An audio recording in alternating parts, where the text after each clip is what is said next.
أسمو وأجتاز السماء جلالا فأزيد أسراب الغيوم جمالا وألون الدنيا بأجمل بسمة وأكون للخير العميم مثالا.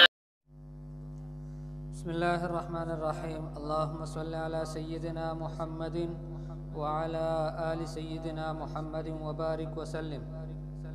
عن أبي هريرة رضي الله عنه أن رسول الله صلى الله عليه وسلم قال: كل أمتي يدخلون الجنة إلا من أبى. قالوا يا رسول الله ومن يأبى؟ قال: من أطاعني دخل الجنة ومن عصاني فقد أبى. رواہ البخاری.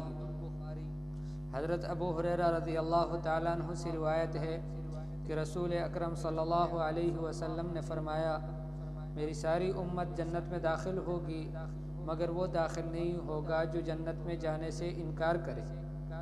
صحابہ نے کہا: اے اللہ کے رسول، ومن یأبا، بھلا جنت بھی کوئی ایسی چیز ہے کہ اس سے کوئی انکار کر لے؟ ومن یأبا، کون ہے جو انکار کرے گا؟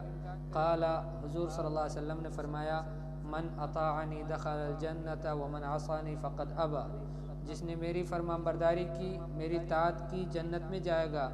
ومن عصانی فقد ابا، اور جو میری نافرمانی کرے گا تو وہ انکار کرنے والا ہے، اس نے گویا انکار کیا.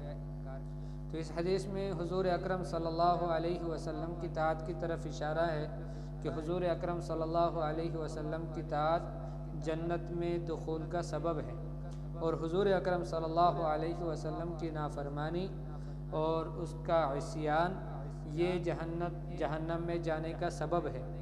اس لیے کہ مرنے کے بعد کوئی تیسری جگہ تو ہے نہیں، یا تو آدمی جنت میں ہوگا یا اللہ ہم سب کی حفاظت فرمائے جہنم میں ہوگا.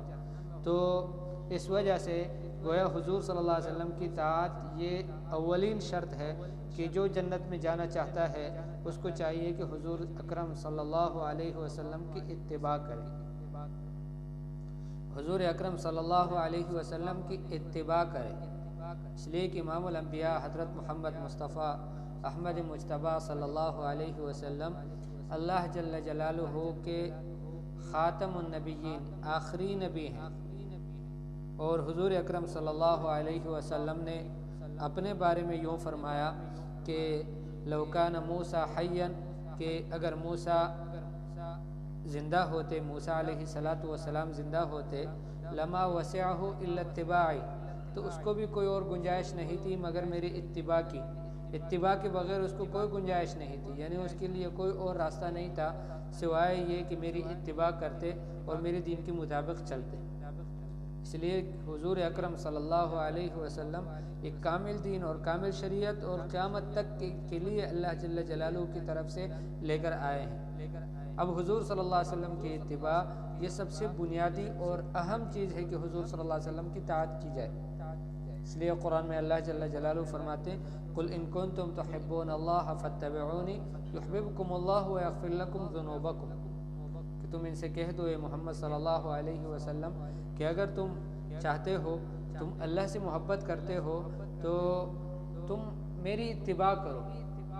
حضور صلی اللہ علیہ وسلم اپنے بارے میں اللہ پاک فرماتے ہیں کہ اپنے بارے میں ان سے کہو کہ تم میری مان کر چلو، میری اتباع کرو. یحببکم اللہ، اللہ تم سے محبت کریں گے.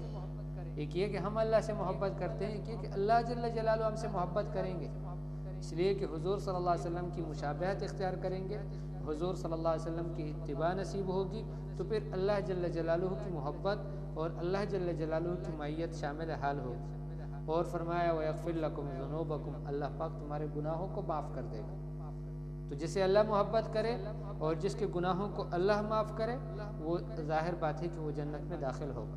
تو حضور صلی اللہ علیہ وسلم فرماتے ہیں کہ میری ساری امت جنت میں جائے گی مگر وہ نہیں جائے گا جو خود سے انکار کرے.